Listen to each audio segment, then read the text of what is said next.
आजको क्लासमा हामी डिग्री, रेडियन, मिनेट अनि सेकेन्ड्स यो चारटा क्वान्टिटीको एकाअर्कासँग कस्तो रिलेसनसिप छ त्यो बुझ्छौँ र एउटा क्वान्टिटीलाई अर्को क्वान्टिटीमा कसरी हामी कन्भर्ट गर्न सक्छौँ त्यो पढ्नेछौँ।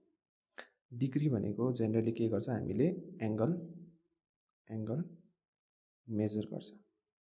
तर कहिले सोच्नु भएको थियो मिनेटले पनि के गर्नु सक्छ, हामी एङ्गलको मेजरमेन्ट गर्नु सक्छ र सेकेन्ड्सले पनि एङ्गलको मेजरमेन्ट गर्नु सक्छ। अब सो त्यो चाहिँ कसरी गर्ने भन्दाखेरि त्यो बुझ्नु अगाडि चाहिँ हामीलाई के थाहा हुनुपर्छ भन्दाखेरि एउटा सर्कलको इनिसियल पोइन्टदेखि फाइनल पोइन्टसँग आउँदाखेरि यसले कति एङ्गल बनाउँछ। यो पोइन्ट्सदेखि जर्नी स्टार्ट गर्नुभयो अरे अनि घुमेर फेरि यही पोइन्टमा आयो भने कति एङ्गल तपाईँले ट्राभल गर्नुभयो। यस 360 डिग्री। अब यो 360 डिग्री नै इज इक्वल्स टु यर रेडियनमा चाहिँ के हुन्छ 2 पाई। यो यहाँदेखि यो इनिसियल पोइन्ट 0 देखि ट्राभल होल यो सर्कल ट्राभल गरिसकेर एन्ड पोइन्ट अथवा स्टार्टिङ पोइन्टमा आइपुग्दाखेरि चाहिँ इन टर्म्स अफ रेडियन कति ट्राभल गर्नुभयो भन्दाखेरि चाहिँ 2 पाई गर्नुभयो। अब तर यो सबलाई हामी मिनेट र सेकेन्ड्समा चाहिँ कसरी लिङ्क गराउने भन्दाखेरि एक्ज्याक्टली तपाईँले जे सोच्नु हुँदैछ, क्लक छ, क्लकको के हुन्छ स्टार्टिङ पोइन्ट 1 देखि लिएर 2 3 4 5 6 7 8 9 10 12सँग आउँछ। सो 12 आवर्सलाई मैले के गर्नु सक्छु, इक्विभेलेन्ट टु 360 डिग्री लेख्नु सक्छु या that is equivalent to 2 pi लेख्नु सक्छु कि सक्दिनँ, सक्छु। तर यहाँ कुरा आउँदैछ मिनेट्समा चाहिँ कसरी मैले यो सब कुरालाई रिलेट गर्ने। मलाई के थाहा छ 1 आवरमा कति मिनेट हुन्छ 60 मिनेट हो। यो ड्यासले चाहिँ के गर्छ, मिनेट सिग्निफाई गर्छ। इन फिजिक्स यो एउटा ड्यासले चाहिँ के गर्छ, मिनेट सिग्निफाई गर्छ। सो 1 आवरमा कति मिनेट हुन्छ 60 मिनेट। सो 12 आवरमा कति भयो 12 into 60 that is your 720 minutes. अब बुझ्नुभयो होइन कसरी गर्दो रहेछ भने। त्यसो भए मैले यहाँ के लेख्न सक्छु 12 hour is equals to 360 degree which is equals to 2 pi which is equals to तपाईँको 720 मिनेट्स। ओके। अब similarly in terms of second के हुन्छ 720 इन्टु 60 सेकेन्ड्स गर्नु सकेँ होइन मैले। 60 गर्नु पऱ्यो इन्टु 60 गर्नु पऱ्यो मैले मिनेटलाई सेकेन्ड्समा कन्भर्ट गर्दा। अनि यो जुन चाहिँ होल क्वान्टिटी छ that is your equivalent to 720 minute. अनि 720 चाहिँ कतिसँग इक्वल छ भने 2 पाईसँग। अनि 2 pi is your equals to 360सँग। सो यी सबै क्वान्टिटीहरू यसरी के गर्छ एकाअर्कासँग रिलेटेड भएर जान्छ।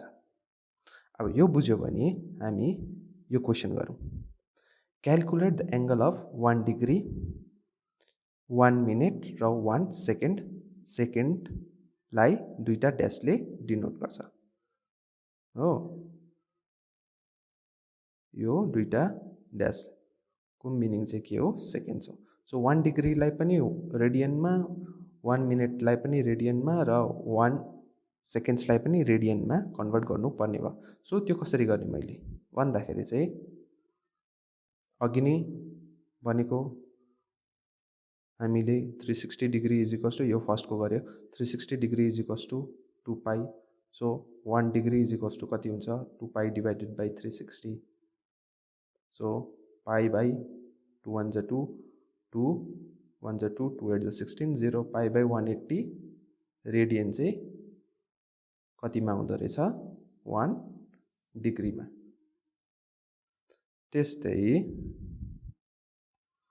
हामीले चाल पायौँ 1 डिग्रीमा के हुँदो रहेछ पाई बाई 180 रेडियन अनि पाईको भ्यालु के हुन्छ 3.14 डिभाइडेड बाई 180 सो यति रेडियन चाहिँ केसमा हुँदो रहेछ 1 डिग्रीमा हुँदो रहेछ भनेर हामीले के गर्यौँ क्याल्कुलेट गर्यौँ सिमिलरली 1 सेकेन्ड्समा कति हुन्छ होला सो 1 सेकेन्ड्समा कति हुन्छ भनेर क्याल्कुलेट गर्नु लागि म अहिले फर्स्ट के गर्नु पर्यो भन्दाखेरि सेकेन्ड्स र रेडियनको बिच यो 1 सेकेन्ड होइन 1 मिनट हो सो 1 मिनट र रेडियनको बिचमा रिलेसनसिप फर्मुलेट गर्नु पर्यो पहिला सो रिलेसनसिप के हुन्छ 720 मिनट भनेको के थियो ड्यास 2 पाई रेडियन हैन 2 पाई रेडियन सो अब त्यसो भए 1 मिनट भनेको कति हुन्छ 2 पाई डिभाइडेड बाई 720 अन्त यसलाई सल्भ गर्यो भने 360 3.14 डिभाइडेड बाई 360 रेडियन 1 मिनटमा कति हुँदो रहेछ 3.14 डिभाइडेड बाई 360 रेडियन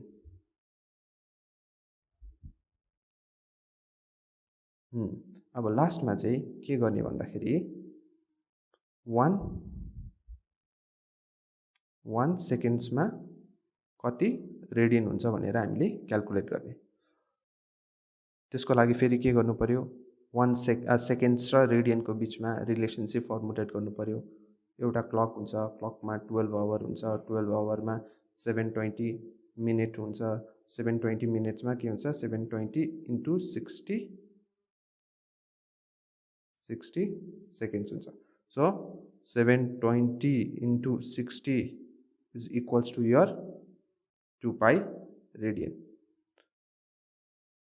त्यसो भए 1 seconds is equals to कति भयो 2 pi divided by 720 into 60